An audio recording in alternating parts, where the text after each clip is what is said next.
Oi, gente, tudo bem? Vamos a uma rápida dica de como escrever um resumo? Vamos lá.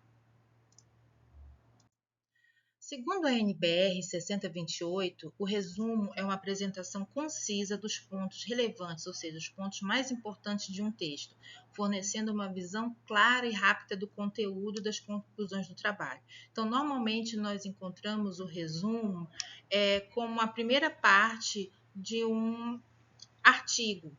Mas nós também temos os resumos expandidos, que geralmente são aqueles mais utilizados para serem apresentados em congressos e publicados em anais de eventos. Vamos lá. Então, o resumo deve conter os seguintes elementos: os objetivos, os métodos, o resultado e a conclusão ou considerações finais. Vamos lá, nos objetivos, o autor ou autores devem apontar o que aquele resumo pretende alcançar, o que aquela pesquisa pretende alcançar com o desenvolvimento do trabalho. Porque o resumo ele é parte de uma pesquisa. Pesquisa essa que pode estar em andamento ou ainda está em desenvolvimento. Então, o resumo, como eu disse anteriormente, ele geralmente faz parte de um trabalho maior, um artigo científico, uma dissertação ou uma tese, ok? Então, ele precisa comunicar de forma breve, como o nome já diz, resumo. Os métodos. O método, de uma forma curta e sem muitos detalhes, deve explicar para as pessoas, para os leitores, qual foi a metodologia utilizada para aquele trabalho, durante aquele estudo. Se foi uma pesquisa bibliográfica, se utilizou questionário, se foi um estudo de campo, por aí vai. No resultado, o autor deve apresentar quais foram os dados obtidos com a pesquisa e se os objetivos foram alcançados ou não. Lembrando que quando nós começamos uma pesquisa, normalmente nós temos um problema e temos uma hipótese. E ao final da mesma, a gente pode confirmar ou não aquela hipótese. E a conclusão? Elas são obtidas após a análise crítica dos resultados, levando em conta os objetivos, corroborando ou não, como eu disse anteriormente, a hipótese da pesquisa. Aí nós chegamos aqui no nosso objetivo principal, que é falar sobre o resumo expandido. O que é um resumo expandido? Ele é um documento cujo objetivo é condensar, resumir o que está sendo pesquisado e também o como e o porquê. Só que, como o nome já diz, resumo expandido, significa que ele é maior que o resumo simples. Geralmente nós temos o resumo simples entre 100, 150 ou 200 palavras. Já o resumo expandido, ele pode e deve exceder esse número. Normalmente, nós vemos os resumos objetivos como um objeto de um congresso ou publicação de anais.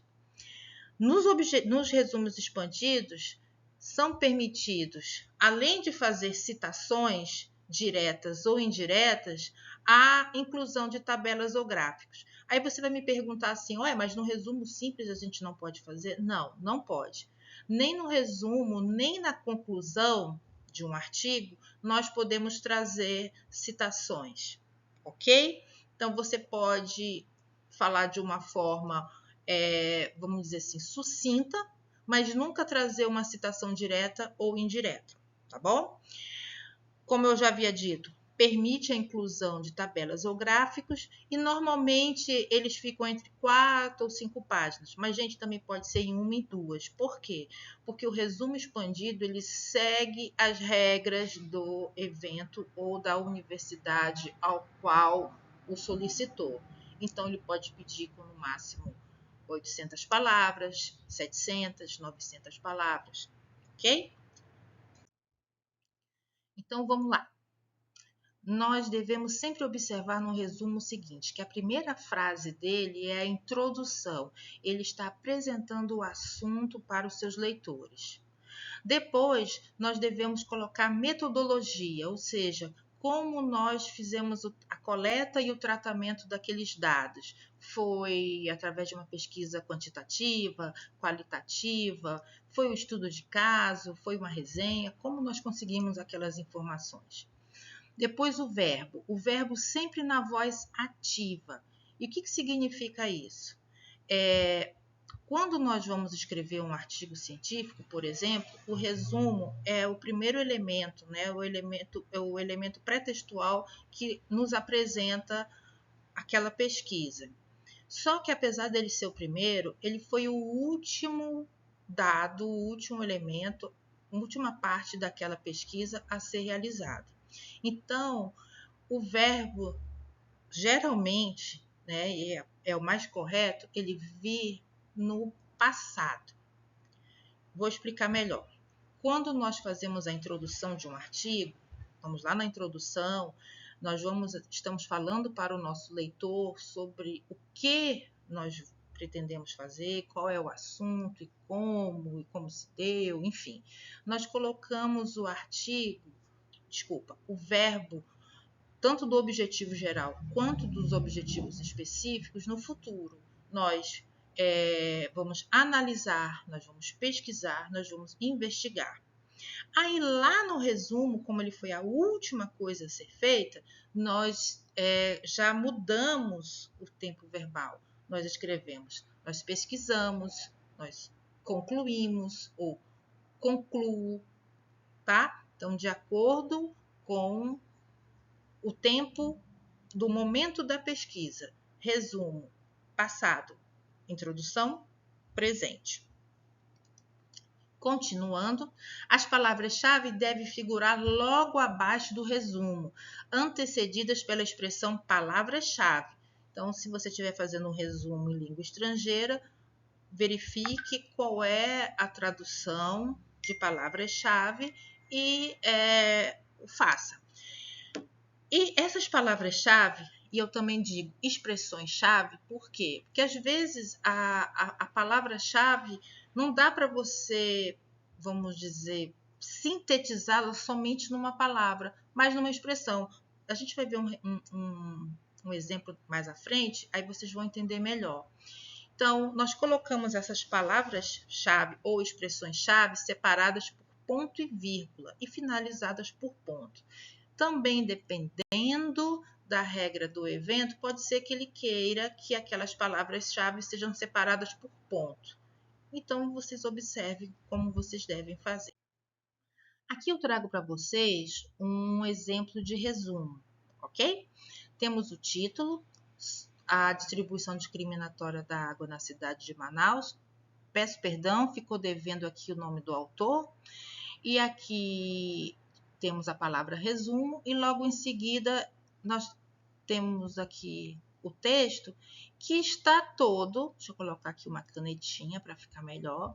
Então, título, perdão, ficou faltando aqui o autor, que fica aqui no canto direito. Nós temos aqui resumo. Se fosse na língua estrangeira, estaria, por exemplo, se fosse em inglês, abstract.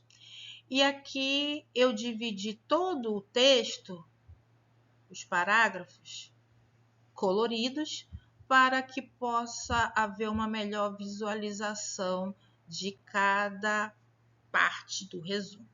Então, aqui em cinza nós temos a introdução, ou seja, a apresentação do tema da pesquisa.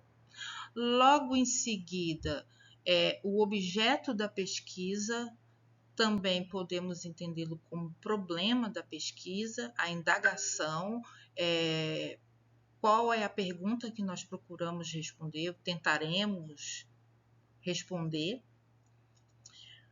Em azul, nós trazemos aqui os objetivos geral e o objetivo específico, ou seja, de que maneira nós pretendemos responder essa pergunta. Aqui em verde nós temos a metodologia utilizada na pesquisa. Aqui em lilás, podemos dizer assim, nós temos os resultados da pesquisa. E em amarelo nós temos a conclusão. Logo abaixo, as palavras-chave. Então, todo o resumo ele é dividido dessa forma, dessa maneira. esses elementos são obrigatórios. Introdução, objetivo ou problema, os objetivos melhores explicados. Nós temos a metodologia, os resultados e a conclusão, tá? Espero ter podido ajudar e não confundir.